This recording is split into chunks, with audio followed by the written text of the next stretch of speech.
Hello, gods and goddesses, and welcome to another episode of the Goddess Chronicles. I am your host, Elevar.Maximus, and today I'm bringing you another prophetic message. Today's episode is called Competitive Dessert Contest. Make sure you like, follow, comment, subscribe, plus share. Let's get in the episode. I went out this evening to get dinner, and Source thought it was a good time to have a psychology lesson. I was comped for my meal and they gave me a beautiful dessert, and the dessert was Oreo cookies at the bottom, a vanilla pudding in the middle, and a whipped topping with chocolate sprinkles on top. I can't eat that because I'm vegan. So the restaurant I was at is a family style restaurant for the sitting. And when I say family style, if you don't know what that means that you could be sitting by strangers. And I happened to be sitting by this heterosexual couple, a man and a woman. So I decided to go ahead and give my dessert to the woman sitting at the table right across from me. And that is when the trouble started. Innocently enough, I asked the woman, "Hey, do you want this dessert?" And her eyes lit up. She was like, "Really?" And I said, "Yeah." She goes, "Yes, I would love it." And I said, "Great." And I handed it to her. And then I heard him go, "Mmm." And I was like, oh boy, what did I just do? And the story starts to get interesting from there. So he immediately says, "You're going to share that with me, aren't you?" And she says, "Of course I am." And he says, "Put it in the middle." So she puts the dessert in the middle. In the meantime, I'm just trying to mind my business and eat my food. But they're making such a big deal about this dessert that I can't help but kind of pay attention. This is one of those desserts that's a circle, and I don't know if you've ever seen them, but they have plastic wrapped around them to make it into a circle, to make it, firm up and stay in place. So she's trying to unwrap this dessert, and he's like, "What are you doing?" She's like, "I'm trying to unwrap it. Hurry up." Okay. So then she's unwrapping it, and then they start eating it, and oh, it's really good. She says, "Thank you" to me again. "Hey, no problem. Enjoy." And they're eating it, and she says to him, "How many bites are you going to take?" And he says, "It's really sugary until my sugar fix is indulged." And I look at her, and she looks at him, and he's just kind of savoring the bite.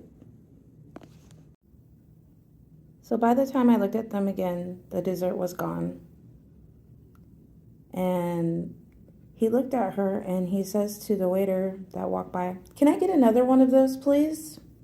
And she looks at him like he just betrayed her. This was a very unexpected move on his part. And you can just tell by the look on her face, like, why did you do that? So the lady goes to the back and says, "Let me see if I have another one of those." And she comes out. She said, "I didn't have one of those, but I got a different one. Do you want this one?" And he says, "Yes, that'll do. Thank you very much." And this one's different. This one has caramel in it or something like that, because I'm looking at her and him at this time, and she's drooling almost, looking at this dessert that he has, because it's a little bit better than the one that I gave her. And he's kind of sitting on a throne, I almost feel like, because he has a bit of superiority to him now, an air of superiority. I've got something that you don't got now, is really what I'm picking up here. Psychology. And he doesn't place a dessert in the middle like she placed the dessert. He placed the dessert in front of himself. So he's unwrapping the dessert this time, just as she did. And she starts to whine, and she goes, "Baby, put the dessert in the middle. I shared mine with you." And he says, "Okay." And he puts the dessert in the middle. And by this time, I was done with my food. So I went ahead and I got up and I left. There was two main lessons to gain from the situation. It can seem like it was quite innocent if you weren't paying that much of attention, but the Holy Spirit broke it down for me and what they were trying to show me, so I'm going to share it with you. The first one had to do with food and food addiction, and also a sugar addiction.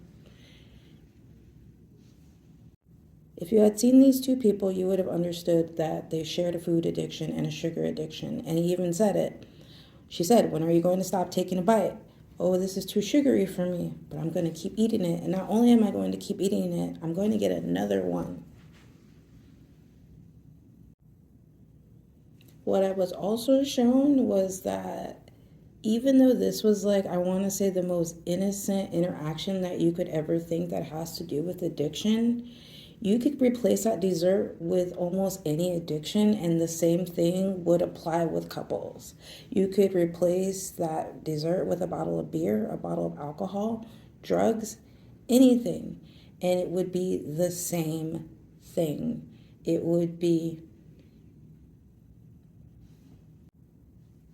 jealousy that one person got something that the other partner didn't get, and you better share that with me. And if you don't, I'm going to make you feel bad about it. Which goes into the second lesson, which is you never want to be in competition with your partner. That is your partner, that is the love of your life. You're supposed to be strong together, not fighting over desserts or who gets the last of this and that. And okay, well, I can do better than you, so I'm going to get something better than you. Or, oh, you got that? I can get that too. That is major red flags. That is banner red flags. The other thing I got from this, and this it was especially, I'm saying all of this because I've actually been through relationships like this. And we never go through anything that is not your mirror. So this was all a mirror for me. So I can talk about this and see it and say it. Whether you see it or not, that's up to you. But this is why I'm making this episode. Is I'm not calling anybody out because they have a food addiction or drug addiction or anything like that. I'm just saying I was able to envision it and see it. I'm going to look at this from the woman's point of view as well. So, for the woman, she wanted that dessert and she wanted to enjoy it because I gave it to her. I didn't give it to him. And he thought he was entitled to what she had.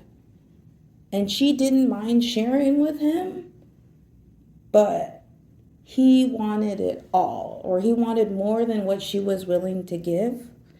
And also, being that they had a damaged dynamic, he made her feel bad. So she gave him more than what she was comfortable giving because that's the relationship dynamic that they had made for themselves. And then, on top of it, he went and got a whole nother dessert just to spite her. And if she hadn't whined, he would not have shared that dessert with her. I can tell you that because I was looking at him. And it's all psychology. This guy knew exactly what he was doing. He knew he could play that woman because she had let him play her so many times before. That's abuse. And looking at it from the man's side of the view, he knew what he could get away with. And he played it up to the fullest. He took his dessert and had a whole nother dessert and enjoyed it. And knew that he could probably eat the majority of that dessert and give her whatever scraps, and she would just take it, and she would have been grateful. But you can tell that that woman did want her full dessert, but she didn't stand up for herself and speak her truth. So let's all learn from that, women. So let's all learn from that woman and not let other people eat our dessert. We stand up for ourselves. We say what we want. And there's nothing wrong with sharing with your partner. I actually encourage it. But don't let anybody take advantage of you. That's all for today, gods and goddesses. Know I love you. God bless.